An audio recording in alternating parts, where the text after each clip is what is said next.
میرے محترم سامعین، احادیث مبارکہ میں غصہ کے کئی علاج بھی آئے ہیں، جن میں سے ایک یہ ہے کہ غصہ آئے تو اعوذ باللہ من الشیطان الرجیم کہے۔ دوسرا علاج یہ ہے کہ زبان بند کرے اور بالکل گونگا ہو جائے۔ تیسرے یہ کہ زمین سے چپک جائے۔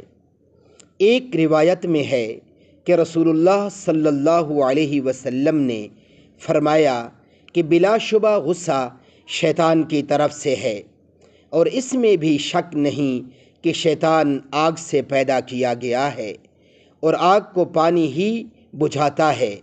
لہٰذا جب تم میں سے کسی کو غصہ آ جائے تو وضو کر لے۔ مشکوٰۃ شریف۔ حضرت ابو ذر رضی اللہ تعالی عنہ فرماتے ہیں کہ رسول اللہ صلی اللہ علیہ وسلم نے فرمایا کہ جب تم میں سے کسی کو غصہ آئے اور وہ اس وقت کھڑا ہو تو چاہیے کہ بیٹھ جائے۔ اگر بیٹھنے سے غصہ چلا جائے تو خیر، ورنہ لیٹ جائے۔ مشکوٰۃ شریف۔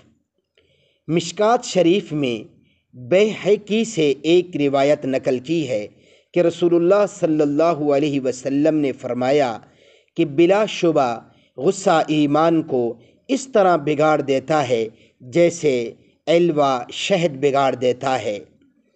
میرے محترم سامعین، طبعی طور پر انسان میں غصہ رکھا گیا ہے اور غصہ کا روکنا گو مشکل ہے، لیکن انسان اس پر قابو پا سکتا ہے۔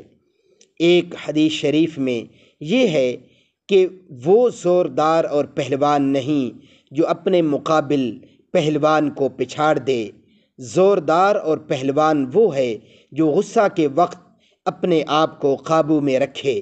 بخاری و مسلم۔ اللہ رب العزت مجھے اور آپ کو عمل کرنے کی اور آگے تک پہنچانے کی توفیق عطا فرمائے۔ میرے محترم سامعین، میرے اسلامی چینل کو ابھی سبسکرائب فرما لیجئے تاکہ آپ حضرات تک مستند شرعی مسائل اور مستند اسلامی واقعات پہنچتے رہیں۔ جزاکم اللہ۔